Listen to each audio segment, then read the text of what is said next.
Hi,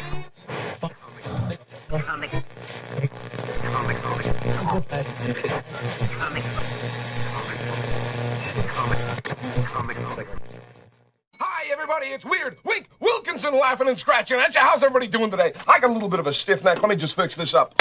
Oh, that feels a lot better. Well, I got a great show for you today with some wonderful weird stuff. I feel so very weird. There are some things in this world that go way beyond human understanding. Things that cannot be explained, things that most people don't want to know about. That is where we come in. No human being would stack books like this. I have come here to chew bubblegum and kick ass. I'm all out of bubblegum. Well, it looks like you're the one who needs to be taught a lesson, pal. Class is paying 101. The instructor's Casey Jones. Look, I don't want to fight you. Well, tough rocks, pal.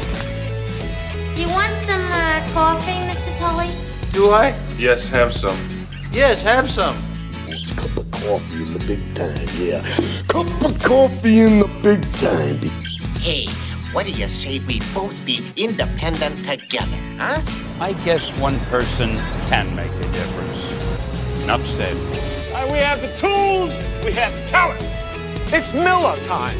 Luminous being so we, not this fruit catcher. Empty your mind. Be formless, shapeless, like water. Now you put water into a cup, it becomes the cup. You put water into a bottle, it becomes the bottle. You put it in a teapot, it becomes the teapot. Now water can flow, or it can crash. Be water, my friend. You, me, or nobody is gonna hit as hard as life. But it ain't about how hard you hit. It's about how hard you can get hit and keep moving forward. How much you can take and keep moving forward. That's how winning is done. Hey, these aren't my rules. Come to think of it, I don't have any rules. Well, that's great.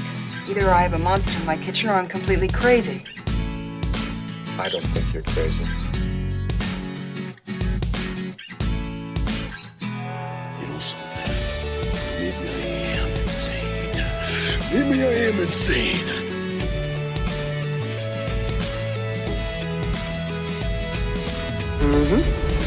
Pizza Dude's got 30 seconds. Rise to the top, oh yeah. That's the nicest thing a dog can say about anybody. Human sacrifice, dogs and cats living together, mass hysteria. Enough, I get the point. You know what you need? You need a Brazilian plastic surgeon. I've got one that can see. Sometimes happens, someone has to deal with it, and who are you gonna call? It's showtime. All right. Hello, everybody. Welcome to Comic Book Radio. This is episode 295. I'm your host, Peter Cimetti, talking to you guys tonight about digital pre-press, preparing your files for print. It's going to be a Q&A, but it's also going to be kind of like a walkthrough. So it's going to be me going over a lot of the different file requirements and things like that to get your comic properly printed, especially through newsprintcomics.com, which is basically alternativecomics.com/printing. It's the printing venture that we're doing here. We're doing in-house newsprint printing with the comics. And some people have had questions about how to do this. Some people have not. Far more people have not had questions on how to do this and are, I think, giving it their best, but maybe being confused or overwhelmed or whatever. I think the biggest reason being, of course, is that most people just don't print on newsprint. This is the first time ever. And there's different things you have to do, but it's not as mysterious or as intimidating as you might think. So hopefully by the end of tonight's show, regardless of whether or not you're printing on newsprint or not, you'll have a better understanding of the pre-press process to get your comic book files looking as great as possible in print. So before I start, let me say hello to you guys here in the chat. We got Devil Flyer here. What's up, Devil Flyer? Citizen Ronan here. What's up? Headless Bourgeoisie, how's it going? We got Yang Yan Zhao here. How's it going, buddy? Death Metal Hero, what's up, Luke? Hope you're doing well. We also have, let's see, I think that's about it. No. We got Cole King here. What's up, Cole? Good to see you. And I think that's about all in terms of the hellos. If I missed you, it wasn't on purpose. I apologize. Kelraiser, what's up, Kelraiser? Hey, Pete, love the sheet. Looking forward to getting mine. Oh, you mean the shirt? Yeah, look at that. The shirts are here, so comics are better on newsprint for those that can see it. And also, for those that got the shirt, there's a shirt and a sticker bundle, so you're getting these stickers as well. There's 15 people that got the shirts, and 15 people obviously also got these stickers. Now, these stickers were campaign exclusives, so that's it. 15 were made. I'm not even going to have one. 15 were made, 15 are going out. The shirts, I'm going to have like one or two available in a couple of the popular sizes, but then that's it. No more of those getting made. So those will be up on the site soon enough once everybody that backed gets their shirts. About, I'd say, 80% or so of the shirts have been shipped out along with the stickers. And a lot of the sample packs have gone out too. Those samplers for the standard size and the mini, I'd say about 95% of those backers, they got their stuff shipped out. Everybody else who didn't get it shipped out, it's because you're probably waiting on a sketch card or you had ordered a sample pack for your own book. So everything will ship with that. So let's see here. Citizen Ronan says, does the shirt smell like newsprint? Well, I guess if you put it in a pile of old comics, it will. But otherwise, no. Chris Six, what's up, Chris Six? Good to see you. And let's see, we also got Bronze Age Caveman here. How's it going, Bronze Age Caveman?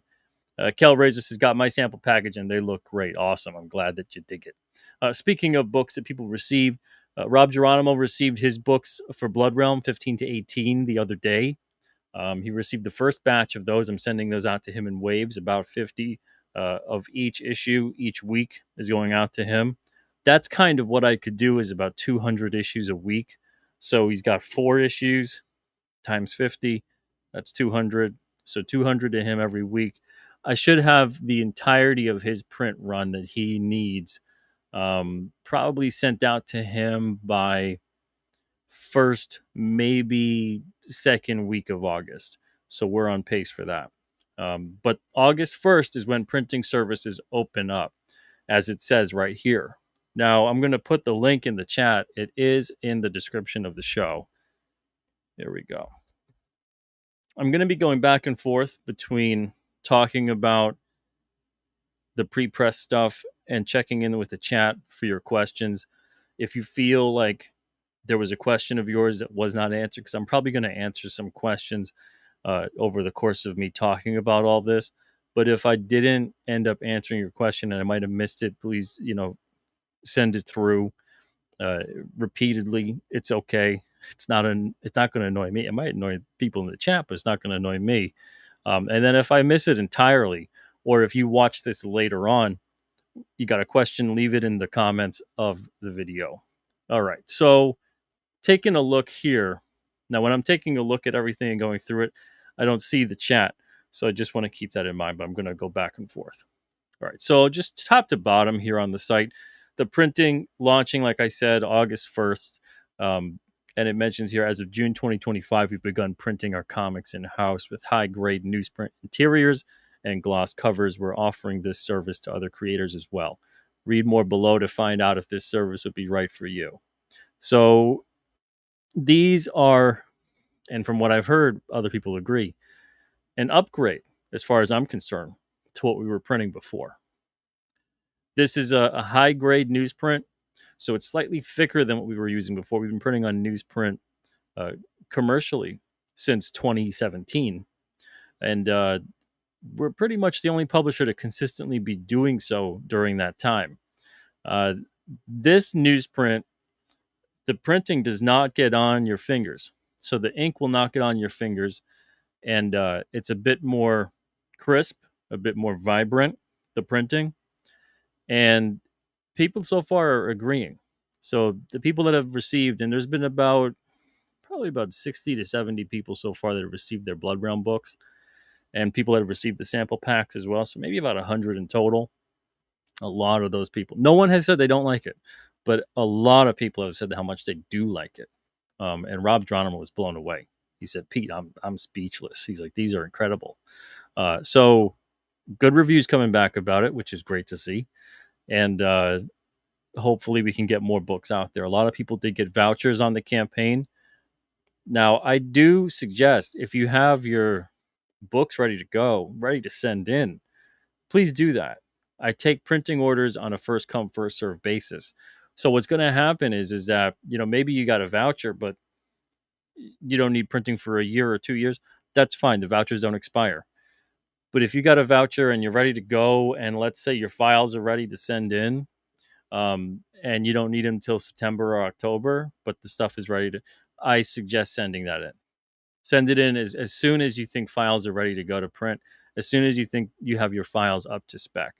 Now, if you don't, this is going to be a great show for you.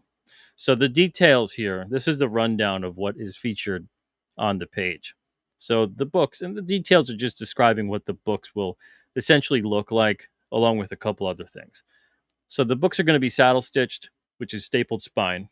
That's basically just the industry term, is saddle stitched. 2 sizes available. Mini, that's 5 by 7.5. That's the trim size of it. And standard, 6.625 by 10.25, 10.25. Those are the 2 sizes that you can choose from. You could do both if you want, but it's one or the other. High grade newsprint interiors, gloss covers. The covers, we outsource the covers to a local printer that's about an hour or so away, and that's what we do with the covers there. I do not print the covers in-house. 2 reasons. One, they give such a great deal on the cover printing, it makes no sense for me to get a third printer to print covers exclusively. And also, the time.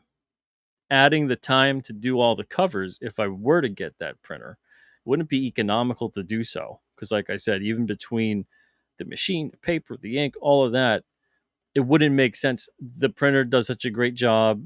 They're doing the covers they did the covers for the sampler and the Blood Realm books.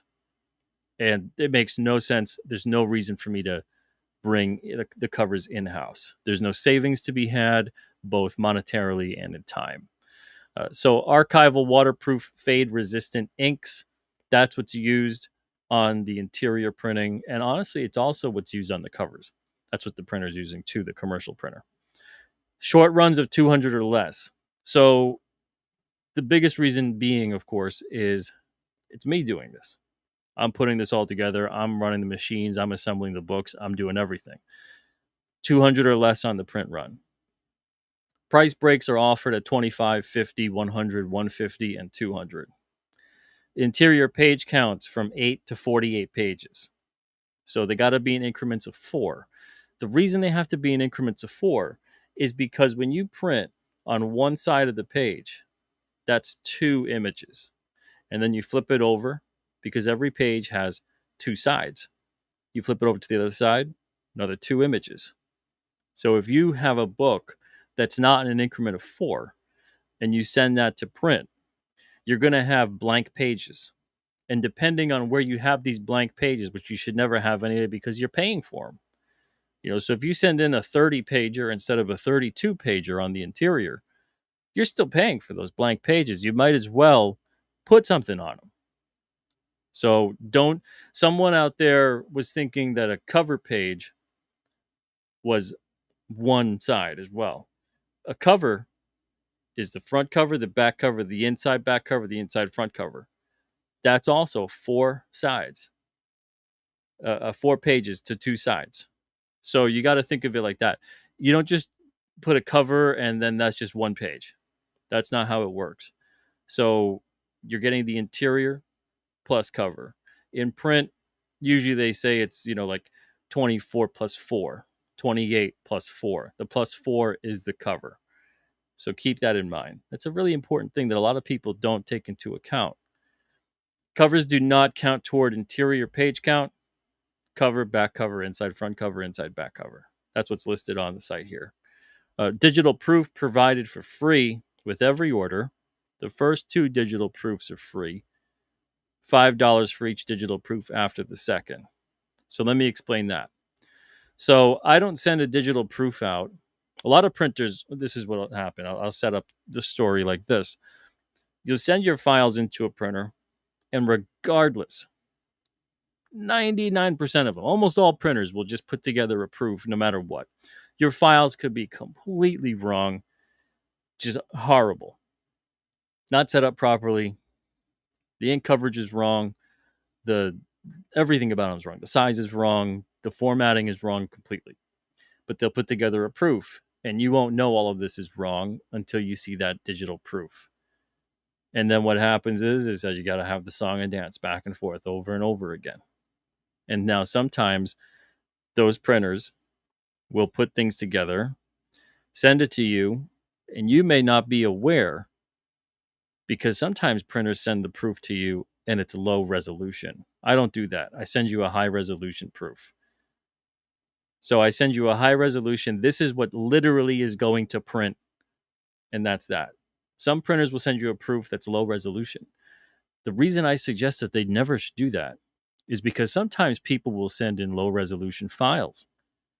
And so now you see your proof and they tell you it's low resolution because they don't want to send you a big high resolution file that's going to clog up whatever or take long to download or however you want to word it. And you never know that you sent in low resolution files because your proof is low resolution. But when I send you a high resolution proof back, and I only do it when your files are ready to go to print, where I see on the checklist, okay, it's sized right, it's the right format, it's in CMYK, the resolution is high res, minimum of 300, I recommend 400. The ink coverage treatment is fine. I only will send a proof back when that happens. If there's problems on the files, I will let you know and bounce it back to you immediately and just say, look, you got to revise it. This is wrong. Go to the site, use it as a checklist. You should use all this stuff as a checklist here on the site. And then you can correct your files if necessary. And if you don't know how to correct your files, if you don't know how to do pre-press, I offer those services, but you can also work with someone that maybe has a better understanding or knowledge or implementation of how to do this that maybe you just don't have. But I recommend that you do it right. If you don't, and you print, and it's all wrong, and it looks bad, it's not my fault. So I try not to get to that point, and I don't like going and sending things to print that I know aren't going to print right. So I'll make sure and constantly go back and forth with you to let you know about what needs to be fixed. If ultimately you decide that you don't know how to fix it and you have to hire me for pre-press, it's $5 a page, which is far less than most people would charge for pre-press service. But if you have someone on your creative team, or maybe you can look up, do some research yourself, figure out what you need to do to make it right, you could do that as well. But you have to do it right. You have to send in your files properly. You cannot, and there's almost no printer that will do it, especially for free. You cannot depend upon your printer to make all of these pre-press adjustments for you on your files. And you just send them whatever. Doesn't matter if it's completely wrong. Doesn't matter if the sizes are completely wrong. You just send in your files and you think they'll take care of it. It'll be fine. More than likely, it won't be fine. I've seen books go to print. The sizes were completely wrong on the page size, but what they wanted on the trim size for the final product was a different specification than the file that they handed in, and the whole thing was horrible. It was completely trimmed all over the place. It looked like someone didn't know at all what they were doing, which is probably the case. Now, some printers will do that. Some printers will literally just take what you give them, and if you approve of it, they'll go, all right, we'll print it. It's going to look like trash. We'll print it. And then it goes to print. You get it back. Or worse, your readers get it back. And now it's total garbage. And you have no recourse because you approved of it to look that way. So now you got to get another print run done, and you got to hire someone to fix it for you. I don't want that to happen to you. You don't deserve that. Your readers don't deserve that. And I don't like sending work out that's going to look like crap. So that's why I really make sure when I look at these files that your stuff is going to look good. And I'll let you know when it's not. Now, the reason you get 2 digital proofs for free, when everything does look good, I send you 1 digital proof, it's for free. Now, you might catch something that's a typo. You might catch something that you're like, oh, I put this page out of order, and I don't mean me, I mean you. It can happen. It's happened to me, over the course of 19 years. You labeled a page wrong. And you're like, oh, I got to adjust that page. Now, you can opt to trust me that I'm going to do it for you. And you say, okay, page 20 should be page 19. Can you switch those around? Sure, you could do that. You might request a proof, though, again. Now, if you do that, that's fine. The second one is free. That's why the second one is free, is because maybe you notice something the first time you view that digital proof that, oh, that doesn't look good. I got to change this. I got to change that. I didn't think it would look that way. Sometimes it's different. We oftentimes work on something for so long, and then you see it again and you go, oh, wow, I didn't notice that. And you need to change it. So that's why the second one is free. Now, to kind of curb people doing constant, never-ending digital proofs, that's what that $5 charge is for each digital proof after the second. So if you keep noticing there's a typo, and now we're on the 8th proof, take a look. Look over the proof the first time, and if you have to, the second time, and that's that. Now, you can get a printed proof. The printed proof, some printers will do a thing where they leave an excess. They won't trim it. So they'll have it looking kind of like the equivalent of what you see here. Let me adjust for a second. So you see how there's like registration marks and little crop marks and things like that. I printed this page specifically to show you. This is a Blood Realm first and last page. That's how it goes on a page on issue 15. When you print the pagination, which is basically how pages line up, it lines it up like that. But you don't have to know that. That's for me to know. You don't have to sort your files that way. But some printers, when they send you a proof, it'll look like that. They'll have it, and you see the registration marks and like little color codes and all that kind of stuff. I'm not going to send you a proof like that. What I'm going to do is I'm going to basically, let's make it like that because you get more of a full screen. I'm going to send you a proof that is going to be trimmed and going to look exactly like what you're going to actually go to print with. So this way you can go, oh, okay, this is literally how it's going to be. It's like getting an advanced copy. That's what that proof would be. That one issue would be $25, and that's regardless of size and page count. So it could be standard, it could be mini size, it could be 8 pages, it could be 48 pages. $25 plus shipping, and that's upon request. Now, again, if you want to keep getting multiple proofs instead of doing the digital proof, it's going to obviously be more expensive, but that's up to you. That's your prerogative. All right, so formatting. This is where it gets really important. This is like the meat and bones of the pre-press process here. So I don't specifically tell you how to do all these things. I am assuming you understand when you go to print your comic that you have a basic knowledge of not just these terms, but of how to prepare your comic properly. If you don't, you really need to learn how, or talk to someone that knows how, or hire someone that knows how. And that could be me. You could hire me, again, to pre-press services in just a second. But the formatting here, resolution. So I recommend 400 DPI. That's dots per inch. That's the amount of ink coverage, like little tiny dots of ink per inch. But no less than 300.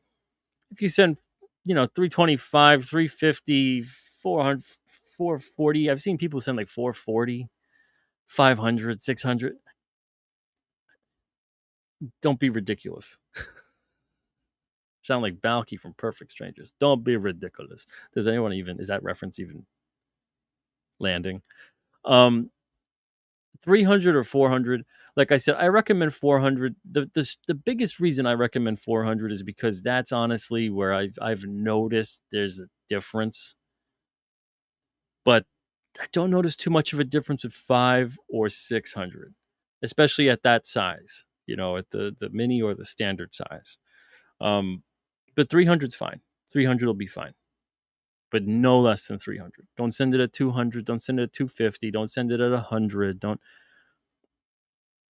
Sometimes people will send files that I can tell are low resolution files that they upscaled. And you can do that by going into like Photoshop or any other kind of image processing software. And you have your file at 72 DPI, which is usually the norm for web, for internet images. And they will adjust the resolution to 300 or 400. The thing is, though, is that maybe they think that now that's a high resolution file. It is not. All that you've done is added more tiny pixels to the aspect of the image, but you haven't actually, it's not actually natively high resolution. So it's still a low resolution file. It will slightly print better. I will say that it'll slightly print better than if you just left it at 72. It will, because you're increasing the amount of, in that instance, pixels per inch. But when you print dots per inch, but you're still not going to get a high resolution image out of it. It's still not going to be as crisp as it should be. It's still going to be a little blurry. And where you're really going to notice it is your text. You might not notice it too much with the images, with the actual art, but you're going to really notice low resolution with text. It's very difficult to hide the low resolution file when you look at the text, and it's completely blurry and not just pixelated, but very difficult to read. So I can see when it's like that. And I've had people in the past during, my time as a publisher send in files that are like that. And I tell them that, look, this isn't high resolution. You have to actually have the high resolution file be a native file, which means that it's been that way from the start. And don't save with JPEG, because JPEG will compress every time you save. You also can't save in layers on a JPEG. You should never save anything that you're going to be using for print in a JPEG. Now, of course, you're going to be able to print some JPEGs and whatnot. You take a picture or whatever and you print out a JPEG. You can still print a JPEG. But when you're printing and you're using a file over and over again, get in the habit of saving with a TIFF file, which is a pretty good universal lossless file. You can even use LZW for the compression. It'll be fine. But if you want to save it uncompressed, that's okay too. It's going to be a real big file. But the LZW compression, that's going to really help you in terms of file size, and you're not really going to have any kind of loss in terms of quality. If you use a PSD file because you're using Photoshop, some people put together files like that. It'll save with the layers and stuff like that you put together. That'll be okay still. If you save with a PDF, PDFs can be a bit tricky because depending on how you save the PDF, it might not save with layers. PDFs are great for print ready type stuff when you're embedding the fonts and you're ready to go and it puts everything into one file. Sometimes you might notice that you open up a PDF and it opens differently than if you opened up a PDF that opens in layers. Especially if you open up in any other kind of software that's not Acrobat or whatever else. You'll notice that sometime that it's not going to look normal to you. And that's because you're opening up a print-ready file and you can't access everything. And in that instance, through that software, it actually flattens the whole thing. And you can't access layers, and it'll sometimes even convert the file in a wrong way. So I really recommend for print, use TIFF files, TIFF. Or like I said, you could use PSD, or you can save with layered PDFs. I can't really strongly recommend any other way to save your files when you're actually going to be sending out a job for print, because everything else is just too prone to accidentally flatten the whole thing or to send something along that's just not up to quality. So you got CMYK for color pages, CMYK, not RGB. RGB is for web, for internet. CMYK, that's cyan, magenta, yellow, and K is black. Now, when you do it like this with CMYK, there's a 4-color process. The combination of those 4 colors ends up yielding the colors you see on the page. This applies to both the way I'm printing, and it applies to what you do when you send it out to a professional or commercial print shop when they have plates that are made. I don't do plates here. It's all digital pre-press. I'm not doing a physical pre-press in terms of plating and that whole process. It's a far bigger machine, a far more expensive machine, and that's not what I'm doing here. And it'll yield some really great results, but there's also some cons to that side of it. You know, when you go with that commercial printing, it travels at very high speeds. You can get misregistration and all that other kind of stuff. But we used it predominantly with our newsprint for so long when it was going through a web press. But there's problems that happen. Sometimes there's real big inconsistencies with the print quality, with the color quality on that kind of a press. Again, that's not what I'm using. So CMYK instead of RGB. If you put your files together as RGB and you never convert for CMYK to print, I recommend that not doing that, because that's going to really be wrong for your colors. When you put something together in RGB, there's going to be a whole different color spectrum. When you shift it to CMYK, you're going to notice a color shift, and sometimes colors just don't match at all. Sometimes it's a pretty decent match. Sometimes they don't match at all.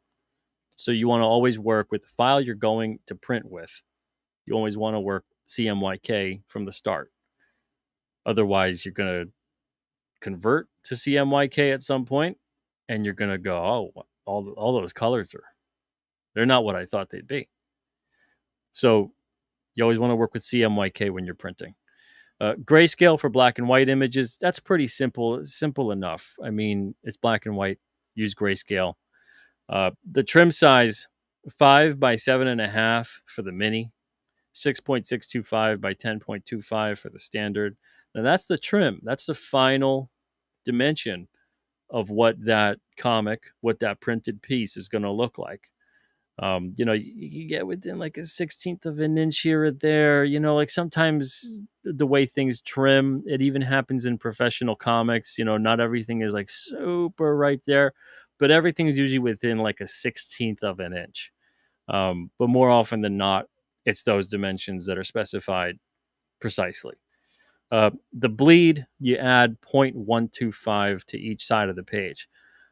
Some printers might want you to add more than that, but this is just specifically for what we're doing and what we're printing here.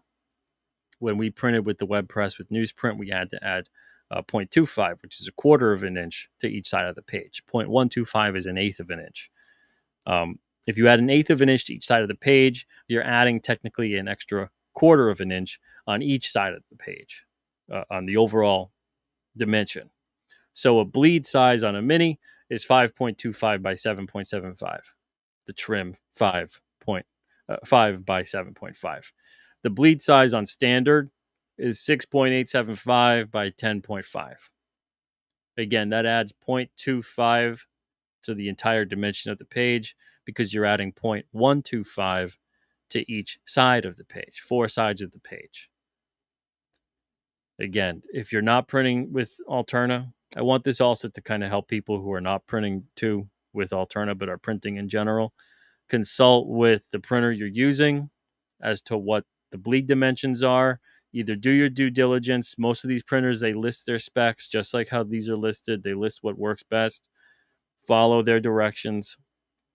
If they don't have the directions listed and you're working with some kind of account manager or something like that, you know, get a full rundown, ask them for what their pre-press requirements are. This way you can be up to snuff with all of that. Now on the art, on a full bleed page, it should go to the edge. So if you're going to have a full bleed page, what happens is I can just show you even a trading card, because you do that for a trading card as well. So let me get back to a full screen here. So let's pretend this is a real small comic, right? So the size of a trading card is generally 2.5 inches by 3.5 inches. So the full bleed would mean that you need the art to extend past where the art is getting trimmed. So again, usually even on a trading card, it's 1/8 of an inch all around. So the art on the trading card would be bigger than what you see in the final trim. But it does not mean that you take what you see here and just extend it. Because if you extend it on the bleed, what happens is that when it trims, because this image now is larger, imagine now if I cut off 1/8 of an inch around the whole card. You're going to trim off some stuff. And it's going to be the same way that happens when you do that if you put a full bleed file the wrong way. So you want to make sure, and it might look weird when you put together the full bleed file. It looks like a little bit too much space all around everything.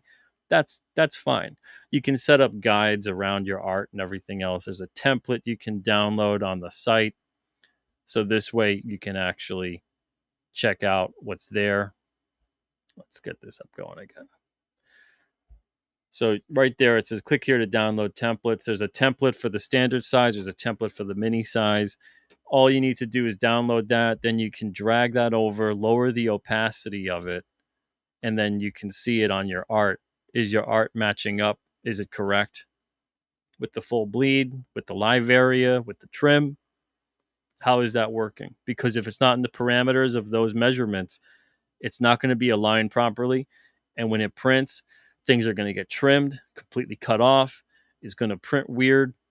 You want to make sure that you're following the measurements of the sizes for the bleed, the trim, the live area, all of that. All right. So art on a full bleed page goes past it. Pretend, this is why it's called full bleed too. Pretend as if like the art is bleeding.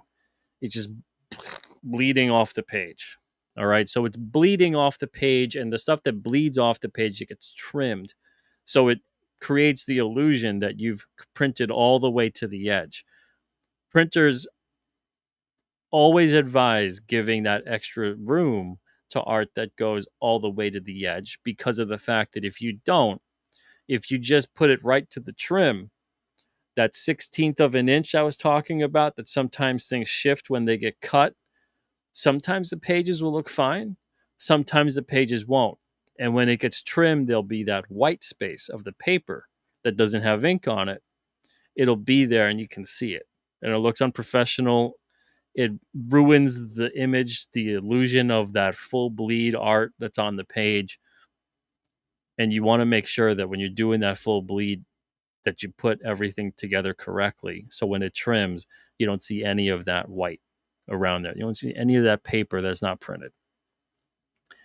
So text and important elements should be 1/2 inch from the trim. Now, essentially, I got all that on the template. Essentially, the reason I say that is because sometimes things get too close and you put important imagery, you put text very close to the trim.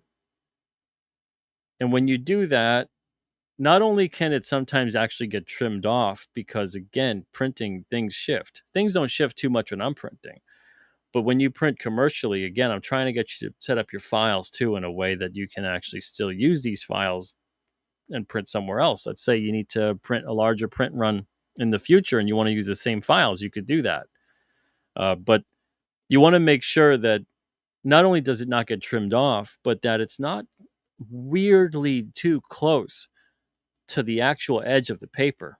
Because if you put the text or the important imagery and it's practically right on the edge of the page or very, very close to the edge of the page, there's something about that closeness, that distance, that relationship distance between the edge of the paper and the thing that you're supposed to focus on and it sets a really weird kind of unprofessional look. It kind of it takes the viewer back a bit. It takes the reader out of it.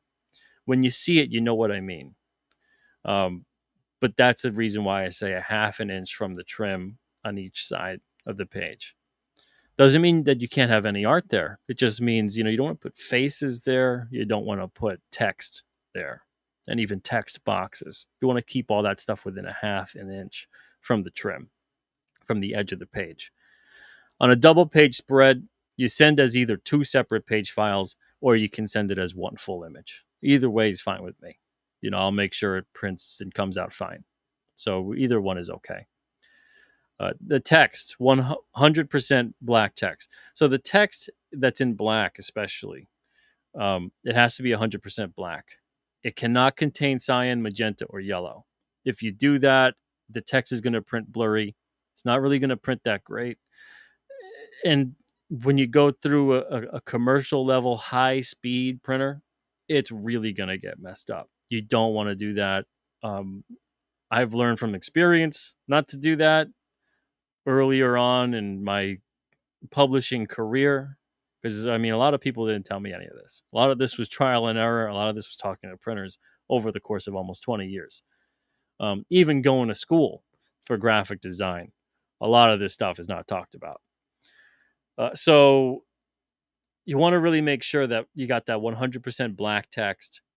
And that what I mean by 100% is that it's all the way to the 100. That you can get 0 to 100. That's the ink coverage that you can have. That's the amount you can have. I'm going to show you an example in just a moment. Once I'm done talking about all this, we're going to look at a page, and I'm going to go over with the color picker a bunch of different things that you can actually spot and notice for yourself. This way you can check your own work and see how that ink coverage is panning out. But I've noticed something that's more concerning with the text. I've noticed that this has become a trend lately. A lot of the time, people will be putting things like blue text in a black box, gray text in a black box, or black text in a gray box, or red text in a black box. For the love of comics, please do not do that. When it comes to the text, you want to have high contrast at all times. So it doesn't mean you can't have, like white text in a black box, or even, white text in a red box, or even sometimes like red text in a white, or, maybe yellow text in a black box, or black text in a light blue or a light pink or a light yellow box. Doesn't mean you can't do that, but you have to have the contrast there. If you don't have the contrast there, it's not going to be easy to read. Sometimes it'll be downright impossible to read. Being artsy fartsy with the text situation when you're making a comic, when it comes to the color choice, is not something I would recommend to do. There's a lot of things with, I'm not going to get into stylistic choices of font and balloon. I'm not here for that. This isn't what I'm trying to advise about. How you want to make your comic when it comes to the style you want to do is one thing. But in terms of the clarity, I'm speaking about this from just a printing perspective, from just a reading perspective. And I'm probably doing you a huge favor when I say it.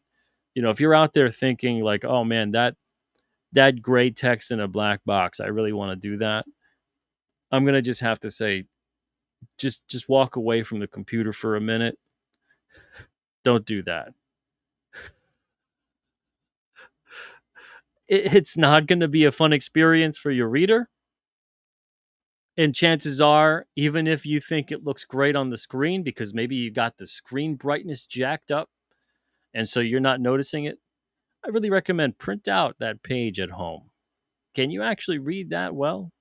Can you read that gray text in a black box or a black balloon? Can you read that dark blue text in a black box? You're probably not gonna. And even if you can, there's no reason that you should do that. You don't need to do that.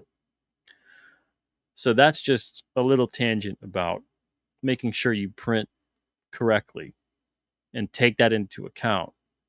the clarity of what you're printing is of utmost importance. And that also counts with the art. There's a lot of modern comics lately where everything is like dark on dark, dark shades of colors on black, or, just everything is just massive amounts of ink coverage. And even on the professional level comics, the mainstream level, the bigger companies, I've still noticed it. I've noticed that there's a lot of times where it's like, what is the colorist doing? Because everything is just this same palette, and it's dark on dark. And there's nothing there that, this is more the publisher side of me talking right now, but I'll tell you, it relates right into the printing side, because when you do that and you have a tremendous amount of ink coverage, you're not just putting ink coverage on one side of the page, you're putting ink coverage on the other side of the page. So when you have a tremendous amount of ink coverage on both sides of a very thin piece of paper, what happens is that a lot of the time that ink does not dry properly on the page. And even when you have a comic that's made by one of the bigger companies, you're going to notice warping on the paper. It's going to be called, in the industry, it's called fluting. And it flutes. It's kind of like little waves on the page. And that happens from the drying process because there's too much ink and it dries too quickly. A lot of the time, these books are put through like an oven in a way. It's kind of put through sort of like a one of those quick kind of ovens. You ever see like an oven where they put something through, like they put the sandwich or the pizza or whatever, and it goes through and it's on a conveyor belt and it runs through. That it's the same kind of thing that happens with a lot of T-shirts for screen printing, a lot of comics, a lot of books.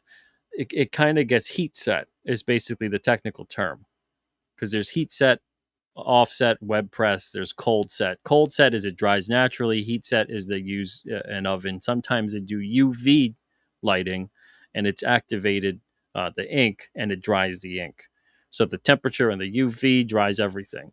Now, when you have too much ink coverage, you get that fluting on the paper, because there's way too much ink going on the page. It doesn't need to be that. It doesn't have to have that much ink on there. And that's a big thing. That's a really big thing when you're printing on newsprint, because newsprint is going to be on the thinner side of the page stock that you can use. The thicker the page stock, the more ink it could hold. But even then, there's still a boundary of good taste, more or less, in terms of how much ink you really want to put on that. You can have up to 400, from 0 to 400, because it's 100. There's 4 inks, and they could each go up to 100. So that's how you add them all together. Total ink coverage, that could be 400. And it would just look like a really deep, dark black color if you do 400 total coverage. You could have all of the variations in between, like to make like the color red. Generally, you have a high 90, 95 of magenta and yellow. Total ink coverage there varies between maybe like 180 to 200, and then you make a nice red color. So there's all these variations. Same thing with a darker green color. It's all color theory. It's all mixing colors. A decent colorist should know about all this stuff. But there's a lot of colorists out there. Like I said, they put a lot of ink on the paper, and whatever's happening at pre-press is never adjusting the ink totals, because you can adjust them afterwards. You can make whatever you're doing and then set up a color profile. Again, this is something that a decent colorist would know about. You set up a color profile where it'll scale back everything, so you don't have to have too much ink on the page, and it'll still print great. Like, we have all of this stuff now, the technology it'll adjust it all pretty much almost instantaneously, as long as you know what you're doing with your color profile and your color settings. You don't have to go in there and recolor everything. So I really recommend looking up how to adjust your color profile, how to adjust your color settings, and stick with that kind of stuff if you've already colored your book. So anyway, I went on a tangent about the coloring. It's just it's an epidemic of it. It's all over the place in terms of, it's just so many images with just the whole thing. It's dark on dark. Anyway. So the ink coverage, I recommend 220 or less. No part of the page should contain over 220 CMYK out of a possible 400. So it's like what I mentioned before. You have 0 to 100, and you got 4 inks. You got 4 different inks here: cyan, magenta, yellow, black. Combine them all, they make the images that you see. Now, if you've got more than 220 on the page, if you get 221, is the page going to explode? No, it's going to be okay. But I really recommend keeping it at 220 or less. And hell, steer even towards 200 or less. There's really no need to go over 200. But sometimes you want a different kind of shade of a certain color, and you're creating something strange.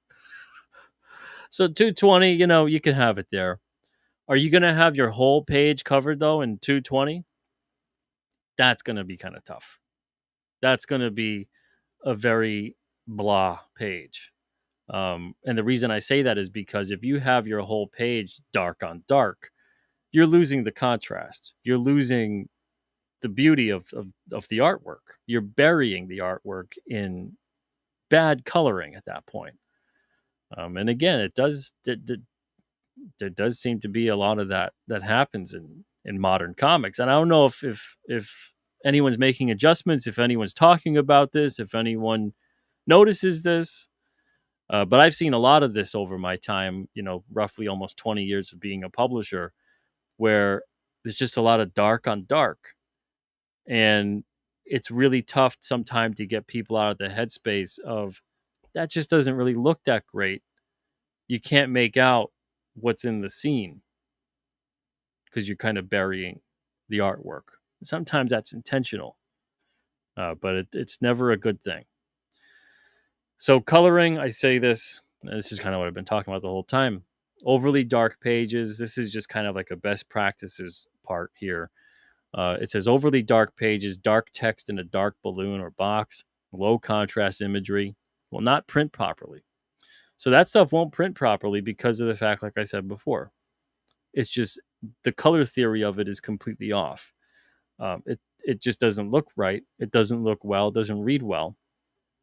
It's going to print poorly because it looks like it was done poorly, and you want to make sure that you're coloring or at least preparing those colors through the pre-press process, that you're doing it right, and you're making sure that they're not just heavy dark on dark spots of the page, or the whole page is that way. So the file format, individual files, I mentioned this before, TIFF or print-ready PDF if fonts are embedded. Some people aren't going to embed their fonts. That's fine too. It's not going to really print poorly or anything crazy unless you got them really low resolution, which in that case you have bigger problems. But it won't print as crisp as it could be. I'd say probably 90% of indie comics, especially, the fonts are not embedded. Now, again, if you're sending me a 400 DPI file and the fonts are not embedded, it's probably going to look relatively okay. You'd probably never notice. Most people probably would never notice. If you're sending a 300 DPI file and the fonts are not embedded, you might notice. But it wouldn't look bad. It would just be to the more astute observer, it'd be a little more maybe jagged there because of the rasterization. Again, you got the file labeling procedure here. Don't go crazy with it. Put your files in a folder, name the folder, whatever the book is, whatever the issue title is, cover, back cover, inside front cover, inside back cover, page 01, page 02, page 10, etc. That's the easiest way. You don't have to go crazy with it. Just keep it simple. You can click to download the templates, and the templates will give you the proper page size and everything else you need to know for the standard and the mini. Files that are not properly formatted to the above specs will be rejected and will need to be revised, like I said before. So if something is off on your files, I'm not going to put together a proof. I'm only going to put together a proof when the files are okay to print. The proof is essentially just for you to make sure the order of the pages, the sizing of the pages, and anything else that's like that is okay. Because I don't know what your page count or what your pagination is supposed to look like. I don't know what the order is supposed to be. So if you know that, oh man, for some reason page 12 is page 13, say it was you that did it or me that did it. I don't know how I would have done it because, if you labeled your files properly, then I wouldn't have done it. But let's say you did it by accident when you were labeling and you notice that in the proof. That's the time to say something to me and you would get the digital proof. And that enables you to do that. But I will not give you a digital proof if the files just aren't good enough for print. I will tell you what needs to be corrected, and then hopefully you can correct it. The pre-press services. Now, if you absolutely cannot correct it, if you don't know how, you don't have the knowledge to do it, the experience, the program, whatever it may be, you don't know a person that could do it for you, you're completely clueless and you're lost as to what to do. You've gotten this far, you're at the finish line, you put all that time together to make your comic, it costs you a lot of money, every single thing that it costs you to make a comic, and you're right there, but it's going to print horribly. This is where the pre-press services come in. So for $5 a page, we can prepare your files so they print perfectly on newsprint. All you need to do is have the page files properly sized. They have to be the right size. You got to size them correctly and in the proper resolution. 400 DPI recommended, no less than 300. It would take care of the rest. So everything else, the ink coverage, all the other stuff, the file formatting, everything, like all of that stuff gets taken care of. But you have to have the page file at the right size, and you have to have it at a high resolution. I cannot upscale the file for you. I cannot resize your file for you. In some cases, if you needed me to resize your file for you, I would have to give you kind of a warning because I don't know exactly how you want this to come out. And as long as you're okay with me doing that, I will resize the file for you. But I cannot take, in that instance, I cannot take a file that's, let's say, 5:9 or something, and then turn that to 6.625 by 10.25. The reason that I can't do that is because I would have to expand the image.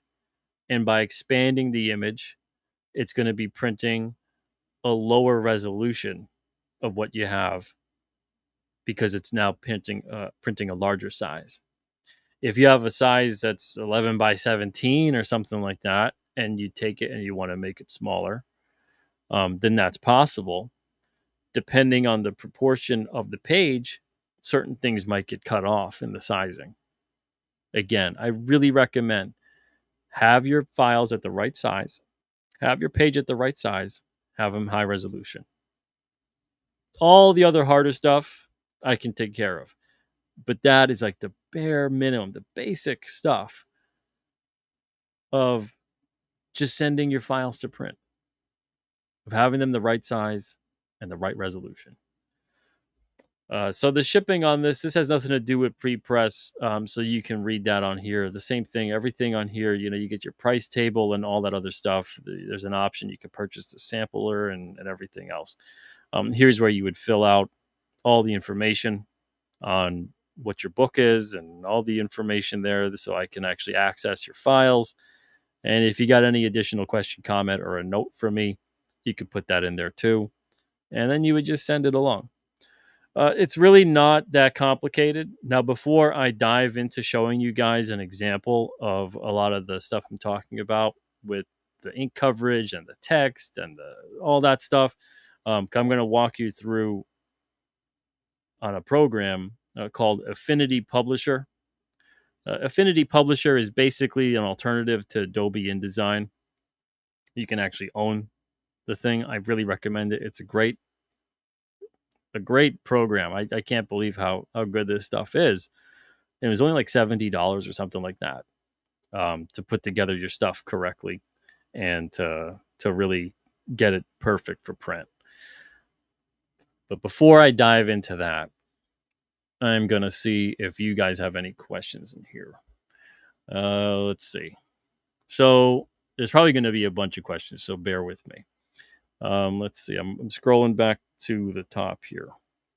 Let's see. Corey says, I don't even know what questions I have yet. That's okay. If you have any, let me know. So I'm going back a while here. Let's see. Headless says, I got my Blood Realm 15 to 18 from Alterna day before yesterday. The new newsprint and in-house printing quality is great. Awesome. I'm glad to hear it. Randy, hey, what's up? Let's see. We got Mighty Joe here. Says, Pete, in-house books look great. Currently getting cross-eyed working on Kier's King Cryptid puzzle. Ah, fantastic. I'm glad you got that. Frederick, how's it going? Says, I'm here to learn. Well, I'm hoping you're learning something. We'll see. Spicer, thank you for gifting 10 comic book radio memberships. So if you got membership courtesy of Spicer, congrats. And Spicer, thank you very much. Let's see here. We got Ellie says, now I heard someone mention offset printing. Is that something I should be concerned about, or is that on your end? Well, I'm not printing offset printing.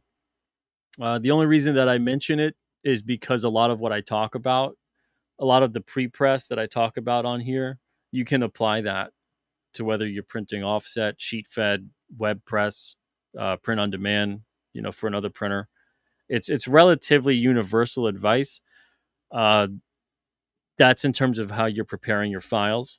Now, in terms of the pre-press part of what I do, if I was running an offset machine or if I was running a web press printer, I would have to set up plates and all that stuff. I'm not doing that.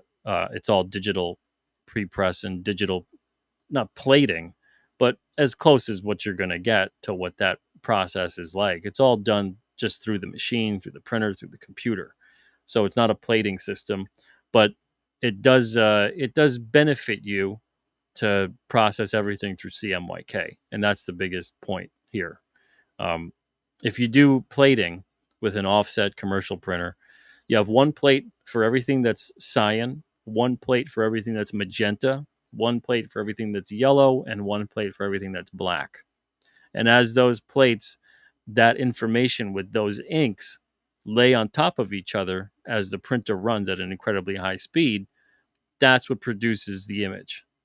And that's why it's really important to make sure that the black text is 100% black and doesn't have any other color in it. Because if you don't do that, or sometimes, man, I've had problems sometimes with printers where they will actually, and this has happened even at the newsprint commercial level, they will adjust my files completely on me just because they think they should adjust them. And then I'll get them back and I'm like, these aren't what we sent you. And they're like, what do you mean? I was like, well, I really know that they're not what I sent you because right here, the black text, it's shadowing with a blue because it misregistered. And on my files that I sent you, there's no blue. There's nothing in there other than black. So why? And I've actually managed to have 2 different printers admit that they run it through their color profile instead of just telling me what it is. They run it through theirs, completely reformat the coloration on my files without my approval. Like, I can't tell you guys how many horror stories I have with various printers out there, whether it's print on demand, offset, web press, whatever it may be, of printers that will just completely do, even making like trading cards and stickers, even making t-shirts and stuff. There are so many printers out there that will just kind of take it upon themselves to completely alter the stuff you sent them because they think it'll look better this way. And almost every time it does not look better. So I will not do that to you. I will not just alter your stuff because I think it'll look better that way. When you get your proof and you approve of it, whether it's digital or print, that's what's going to print. I'm not touching anything past that point. That's it. So again, a little tangent, but it's like a word of warning. There are printers out there sometime that will do that stuff to you and your files and then lie to your face about it. Spicer says, any tips or guidelines for double page spreads? So if you do put a double page spread together, the biggest tip that I could say to you is just send it all in one shot, in one image for me. I don't know how any other printer is going to handle that.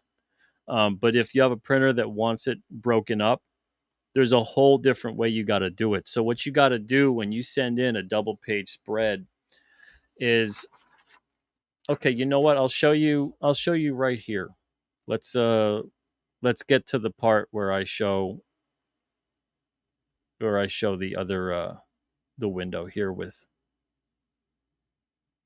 the Affinity Publisher program. Okay, so there it is. Okay, so you see it there. Okay, so I don't have any double page spreads per se to show you on this. This is the print sampler. But, we'll say that this is a double page spread because technically it is. So when you go to print, this is how things look as they're laid out. You get one page on the left, you get one page on the right. The page on the left is always, always, always an even number. The page on the right is always, always, always an odd number. So when you have a double page spread, please make sure that you are putting together the double page spread where it starts on an even number page and then the other half is on an odd number page.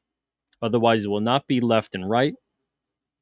You might think, okay, I put it all together. It doesn't really matter what page it is. I want my double page spread starting on page 15 and the second half is on page 16. Well, what's going to happen is that your double page spread is not going to look like a double page spread anymore because it's starting on an odd number. It needs to start on an even number. So you have to have that first page on the even number left-hand side, concluding on the right-hand side odd number page. All right, so now you have a double page spread. Let's treat this as a double page spread, even though it isn't. What you would have to do is you would have to treat it similar to what you kind of would see here, where if you notice, there's the trim up to that line, but I have the bleed built in. The bleed is a little bit extra. Same thing here. There is the trim up to that line. Like you'll notice the full file there. You need to actually lay out the double page spread if you're going to have it in two separate areas so that the gutter part, the inner margin on that bleed is eaten up as if it's already gone. And that's because when you were to put that together, that's how you make a double page spread actually become one complete image. So it would be laid out that way. So you could send me two different pages, but I put them together and then they would have to match up in the middle with the bleed in the middle being gone, being eaten up, being trimmed away. That's why it's easier. If you wanted, you could send it as one complete page. But again, keep in mind in the page order, it's got to start on the left-hand side, even number page. It's got to finish on the right-hand side, odd number page. Double page spread is not too tough. But once you wrap your head around that and you understand that that's what it is, don't forget it. All right. So what I'm talking about just while I'm here anyway, or I'll get back to it.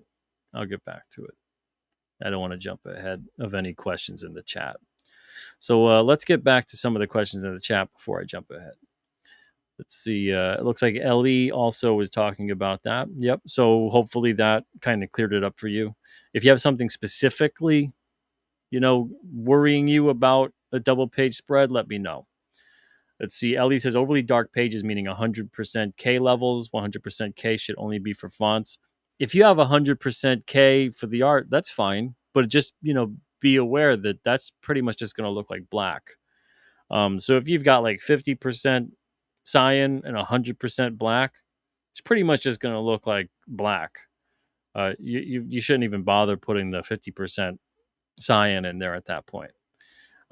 Overly dark pages, what I really mean is, let's say you've got dark shades of red, dark shades of blue, dark shades of brown, dark shades of green.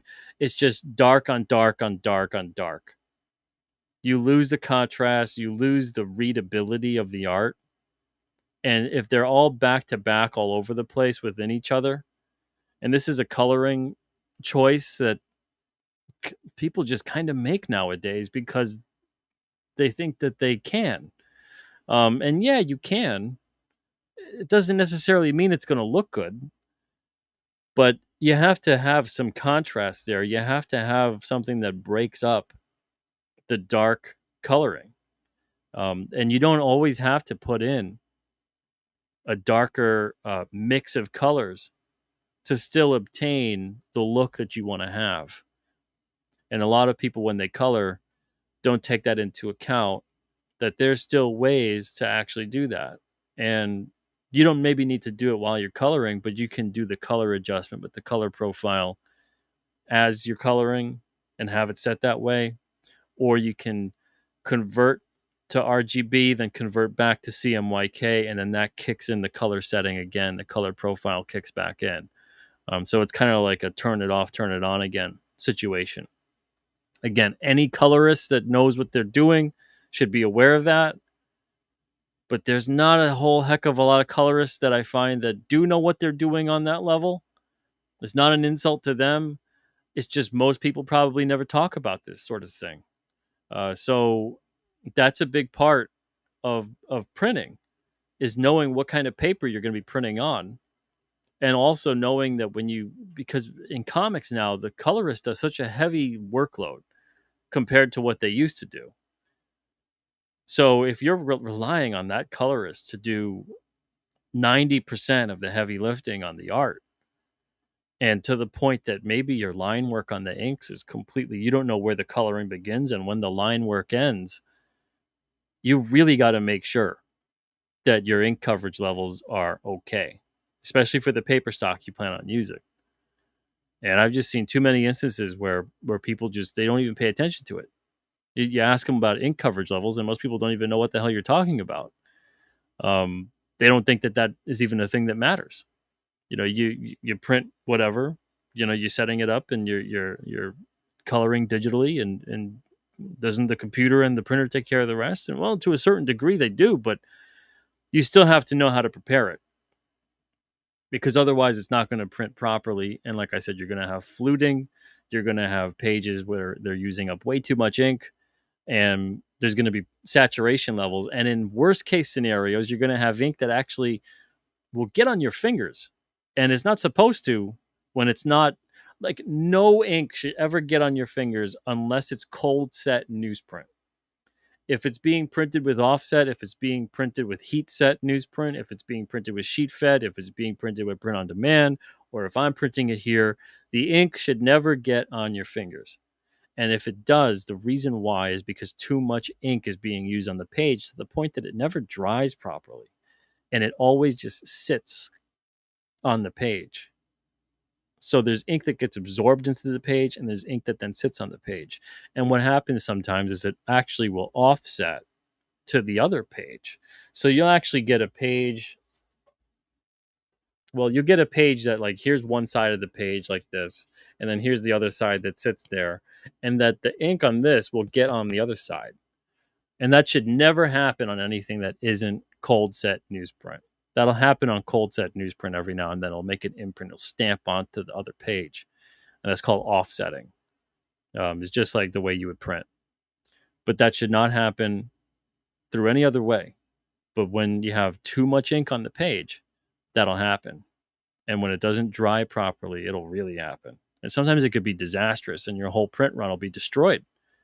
Because as the books print and they have pages that start to lay on top of each other, the pressing of that will cause an imprint to occur when the ink isn't dry.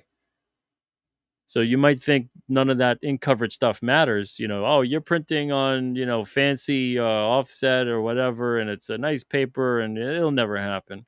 It could still happen. So you got to make sure about your ink coverage settings. Let's see.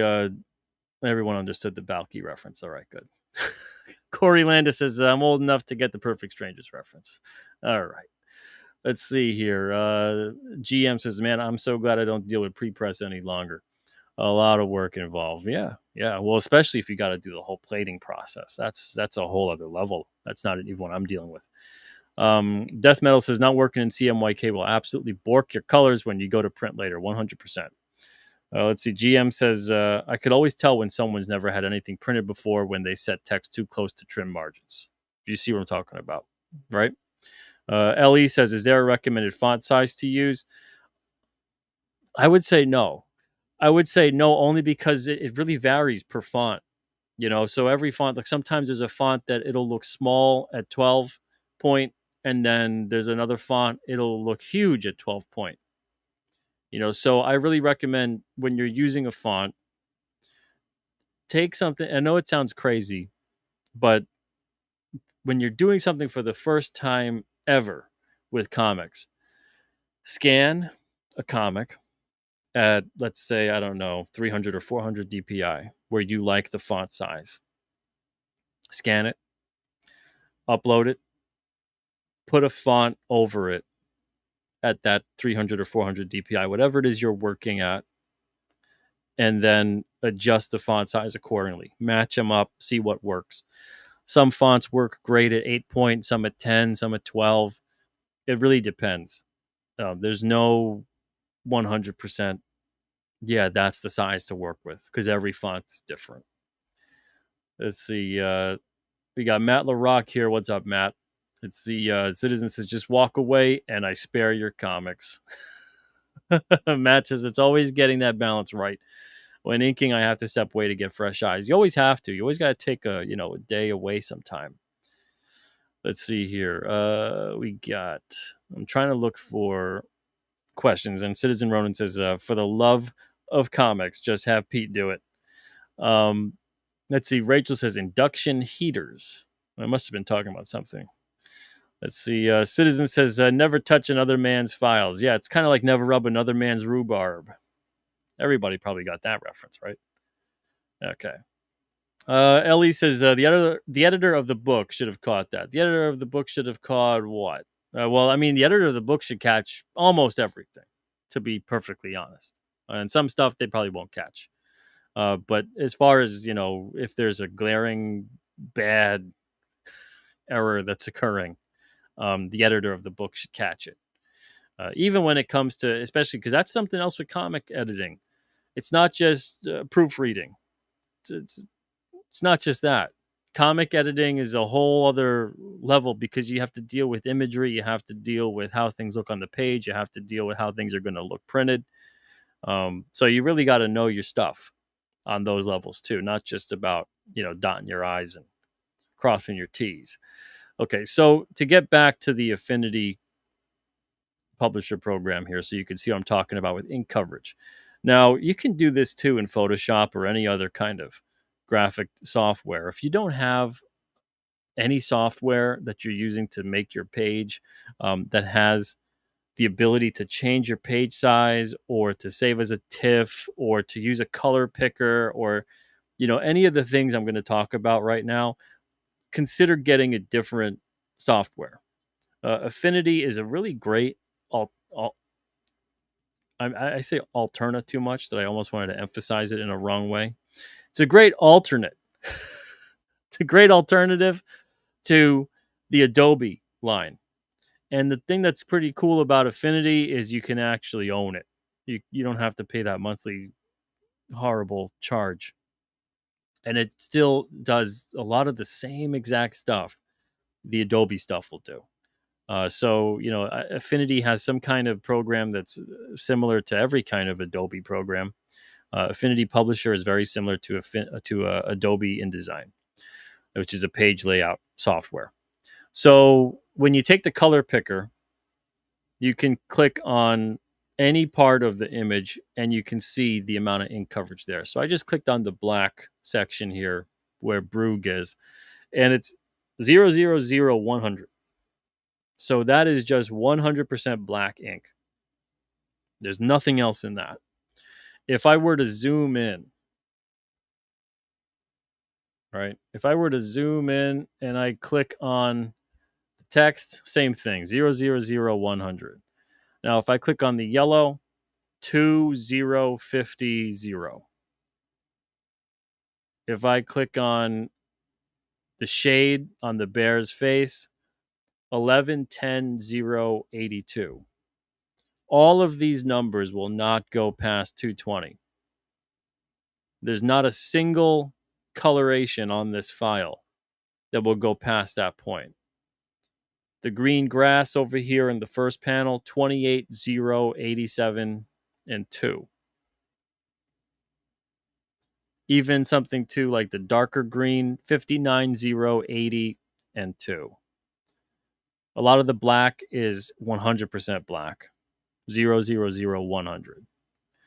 So the way that you really can do this easily is if you change your color settings, you change your color profile, you make those adjustments so that you have that black as a maximum of 220.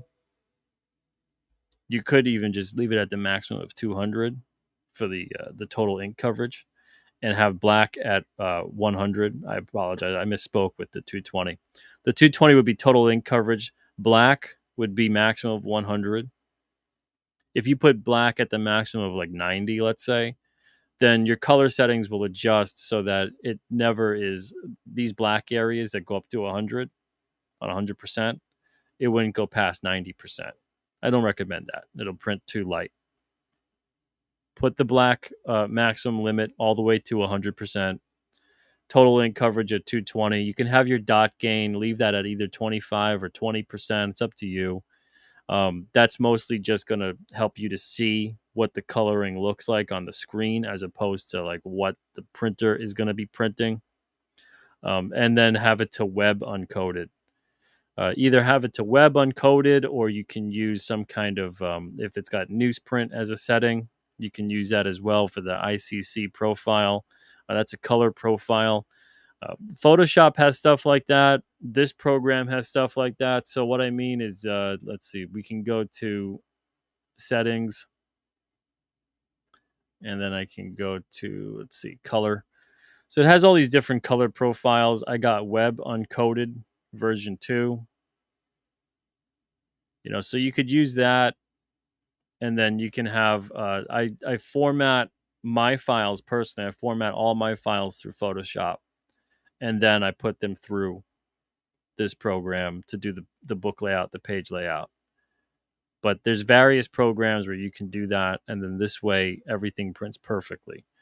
Again, if you don't want to do that, if you don't have those programs, if you don't know someone that knows how to do it, if you don't know someone that even can do it, and doesn't want to do it for you, or they want to charge you a lot of money, I'll do the pre-press, $5 per page, and you get those files back. So when I pre-press all your files, let's say you have a 32-page book. So that's 32 pages on the interior, 4 pages on the cover. You're talking about 36 pages. So you're talking about, what is that, 180? So you're talking about $180 for pre-press for a 32-page book. And I would give you the files that I pre-press. I would actually send those back to you as well, so you have them to use them. I wouldn't just like keep the files and you pay, because you paid to have me pre-press it. If you pay anyone to do a service for you, if you pay a letterer, the letterer should be, they're called deliverables in the industry. They should be giving you these deliverables to you, and you should have these files that you technically paid for. It wouldn't just be like on lease or something. If someone does art for you, you get back the high resolution art that you paid them to do. So it's the same thing. You're paying for me to do the pre-press. I would give you the files that have been pre-pressed, that have been put together properly. Whether you want to use them with me, or you want to use them with another printer, or you want to use them again for another printing in the future, it's up to you, because I'm not going to hold on to your files past 1 month past when you receive your book. And the reason that I say that is because that's the time frame you have in case there's some kind of reprinting that needs to be made, or there is some kind of an error, or anything else that I have to access and reprint some pages or whatever again, and get your books made, or do a complete reprinting in case there was a screw up or something like that happen. Now, I will delete those files though after a month, once the tracking on the delivery shows that you've received them. The reason being, of course, that I don't own your files.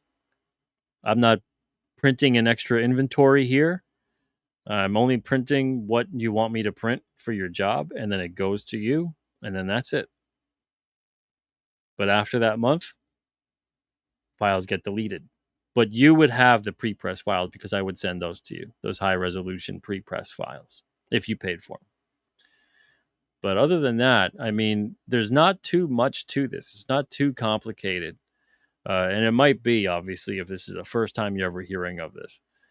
But it's one of those, you got to take that into account. So Michael says, he says, I use ISO coded 300%. It allows for the most vibrant reds. See, the thing with that is you're printing on a coated paper stock. Now, if you're printing on newsprint or an uncoated paper stock, don't do what Michael's doing. If you're printing on a coated paper stock, silk coated, matte, glossy, that's fine. You can totally do what Michael's doing there. Definitely never do 400% though.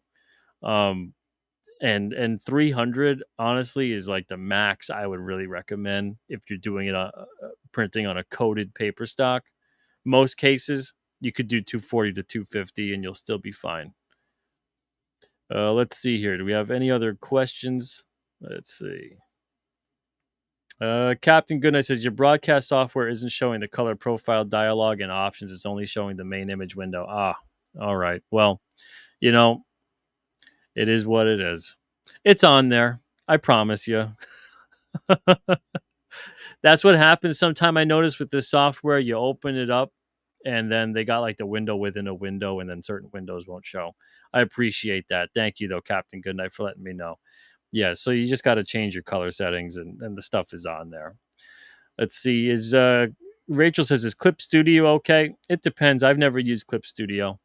It depends if it's got everything you need to do to properly set up your files. Let's see. We got Michael says, I use that profile, but I do keep total ink limit to under 250. Otherwise, it gets way too muddy. See? That's what I'm talking about. Yeah. And the same thing, if not more so, goes for an uncoated paper stock, but especially newsprint. You could still obtain a really great looking page on newsprint. Like seriously, this is, for all of you that have Blood Realm pages, this is Blood Realm here. This is on the high grade newsprint. Let me see if I can get in a little closer there. Okay, you can still get some great stuff, but you got to know how to set up your profile, your pages, all of that stuff properly, because otherwise it's going to be a complete and absolute mess. But yeah, like what Michael's saying about the coloring, if you have your ink coverage limits totaling out, just really soaking up the page, and you're using a lot of dark colors, you're using dark on dark on dark, and there isn't a variance, a variety of color that you're using between the lights and the darks. The contrast isn't really there. You're really going to have a page that doesn't print properly at all, and it's going to not read well.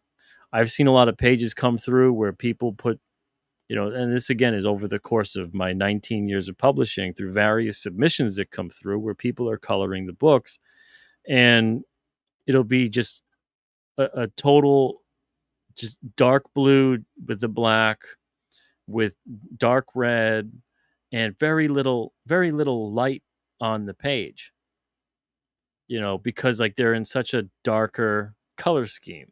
But even if you have like Blood Realm is a pretty dark book, that's a lot of dark, a lot of black there, a lot of coloration, but there's still lots of moments of brightness, a lot of contrast on the page, that page in particular. So you got to make sure you have that. Otherwise, again, it's not really going to read well. It's not going to look good. It's not going to print well, that's for sure. It doesn't matter if you're printing on newsprint. It doesn't matter if you're printing on coated paper. If your ink coverage is completely askew, there's going to be all kinds of problems, like I've been talking about for the entirety of tonight. So that's about it. If you guys have any questions in the chat, at this point, I'm just 100% focused on you guys. Otherwise, we'll wrap things up. So, next 5-10 minutes or so, if you guys have any questions about how to prepare these files, let me know. Otherwise, we'll stop with the show and we'll just move on. But as far as the printing goes, it launches on August 1st, and that's when I'll start printing whatever is available. Right now, there's only one job. There's only one job that is available in terms of the files have come through correctly. Not many people have submitted their files in. I'm not necessarily too surprised because some people maybe they got this stuff and is for the future to have that printed. But printing is up and running as of August 1st. And I do recommend if you have everything ready to go now, especially if you're a person who got a voucher or a sampler book that you wanted me to print, which is basically a proof. If you got those perks already from the campaign and you're ready to send them, send it in. Get basically in line at that point, because once August 1st comes around, I'm going to start printing. I'm going to start sending out the cover orders. I'm going to start doing all of that. Cover orders generally take about a week for me to get back. So that's usually the time frame anyway within me printing your book. And again, printing production time, I let you know that once you send everything in, I give you an estimate of how long it's going to take, because at that point you'll know what's your place in line. Maybe you get in there and you're the first person. Well, it's going to be pretty quick to do a turnaround. It's going to be just a couple of weeks. Maybe you're the 20th person and I got to tell you, look, it's going to be like 2 months. So it really depends greatly depending on where you're in queue. So let's see. Michael says, high contrast is how you make lighter colors appear dark. If you just try to print dark colors, you're in for a rude awakening. 100%. Yeah. Let's see. Michael says, those pages look fantastic. By the way, Pete, thank you very much. And I'm glad there's a lot of people getting their Blood Realm books, 15 to 18. A lot of people got their sampler books. Michael, I think you chose a sampler for your perk. So if you do send those files in and you ever send them my way, at least I won't have to sweat it too much with you. You should pretty much know what you're doing. But people have been really happy with it so far. So it's great to hear. Pleasantly surprised. I'm always surprised by how good this stuff looks. And it's kind of cool. Like I don't print them personally, like the printer does that. I'm not ink stamping all the pages.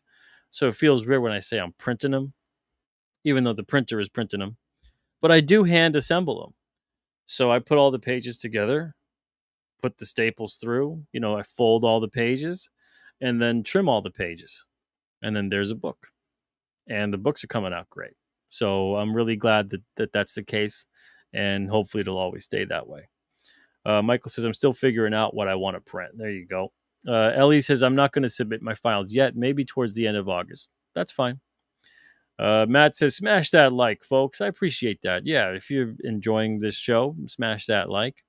The sad thing about this show is even if you catch it later on and you got questions, please, put a comment in there if you've got any questions about what I've talked about tonight. But the sad thing about a show like this is that, and I've done a lot of shows like this in the past, there's a lot of people out there that need to hear this kind of information. And there's a lot of people out there that won't watch this show, won't bother to look up a show like this or to learn about stuff like this, and have a really frustrating time making their comic. You could have the best story available. You could have the best artist you ever got. You could have the best looking book that you could possibly make. And if you can't put those files together so they print properly, it's all for nothing. So that is such an important but overlooked part of the process. And it's something that a lot of creators really have to take the time. It doesn't take too long, but it does take time. It does take effort. And it is an extra step that you need to learn. That's not necessarily an extra step that is just there for no reason, but it's something that maybe you didn't consider, but you really need to, because that's the final thing that's going to actually make your book look great as opposed to sometimes, and we've all been there, we've all received books that look like a total mess. Like the person put it together, they didn't know what they were doing with the page layout. They had no idea what they were doing with like the resolution of the file. I've been there for heaven's sake. It's like you learn, you learn. So this is me doing this for roughly almost 20 years, trying to help you out. This isn't me trying to say, "Oh, look how smart I am and how dumb you are," because I've been there. I've been there. And I've learned a lot of stuff the hard way. And there hasn't been a lot of people along the way that were like, "Oh, hey, you might want to do this, do that, do the other thing." So I'm hopefully trying to do this so that you go through what I didn't uh, go through, which is, having someone help you out. I don't want people to go through what I necessarily went through in terms of learning a lot of the stuff trial by fire. So hopefully this does help you out. If all of this sounds insane, if all of this sounds like the ramblings of someone who spent too much time making comics, which it probably does, you should still look up how to pre-press your book. And maybe you're not an auditory learner. That's someone who learns through sound, through talking. Maybe you're not necessarily a visual learner. Maybe you're someone who needs to read everything. Depending on how you learn, people learn in different ways. Maybe you are more of a visual learner and you needed more visual cues from me. That's cool. So there's a lot of stuff out there. There's a lot of great tutorials. Like if you want step-by-step type stuff, YouTube is a wealth of that. So if anything I talked about tonight that you need more information on, you need to really shore up on it. You need to have actual examples, even if it's the actual example, maybe for even the software you're specifically using. All this kind of stuff, you could look up. 90% of it is out there. People make wonderful tutorials and they're far better at it than I am. This is more to just kind of give you sort of a crash course, an introduction on this sort of thing. And I'm hoping that you kind of have some of this knowledge, and I'm just letting you know, pointing you down the right path. And that's kind of where I come in with this. It's not really to take someone and completely give them an entire lesson on how to pre-press and then do graphic design or anything like that. Let's see here. Let's see. Rachel says, I have a question. Will Pete be getting a warehouse and distribution center next? No, definitely not. Randy says, can you put a poster in the middle of the comet? Can you retype that, Randy? I don't know exactly what you're saying. Let's see. Ellie says, how long between print orders do we have to wait? Like if I order 200 copies of Super Hamburger Man #1, how long would I have to wait before submitting an order of 200 copies of Super Hamburger Man #2? You don't have to wait. I'll let you know what the wait time would be. But it depends where you fall in the printer queue. So it's not really a question I can answer in real time. I can answer a question once I actually have everything in front of me. I can't answer that before that point. Let's see. Captain Goodnight talking to Bancroft. There you go. Kelraiser says, learning these printing steps is why I'm in no rush. There you go. So Randy wants to see about, can you put a poster in the middle of the comic? I mean, you technically can, but I can't print on a different, if you're asking for like glossy paper to be put in there, that's going to be a different kind of charge. And it's a whole different kind of setup process because I'll have to have the poster printed from the commercial printer. So it's like you can do that, but again, I don't know how many people will do that, but you can, but it's going to cost more. So you got to put that into consideration. You're technically printing two covers at that point. The cover by themselves is generally more expensive than the entirety, for the most part, of the interior pages being printed. So you got to keep that in mind. So you're not necessarily doubling your cost per book, but you're probably going up by like 50%. So if it's like $2, it'd be like $3 a book instead of $2 a book if you wanted to have a poster in the middle. Let's see. Rachel says, I learned quick with a whip to my ass. Fantastic. Michael says, cool. That's exactly what I'm thinking. I'd get whatever book I do. Oh, talking to Captain Goodnight. I'm sorry. Test says, I got my shirt today. Thanks, Pete. Well, thank you very much. Test. I appreciate that. And I'm glad you dig it. All right. So I guess that's about it. Again, anyone that has questions afterwards, if you catch this video later on, or if you're watching right now and a question comes to you later on and you want to leave that in the comment section, please feel free to do so. I'll do my best to answer it. Other than that, again, printing starts on August 1st, and hope to see you guys then. Looking forward to a lot of the people who took orders for print vouchers and sampler books for themselves. I'm looking forward to seeing what you guys got and helping you guys to make your comics. Until then, everyone, thank you all so much for being here tonight, and I hope you guys learned something. This is going to be up, so it's, you can always rewind if you need to listen to it again or whatever. All right, guys, everyone have a wonderful night and an even better tomorrow. I'll see you soon. Take care.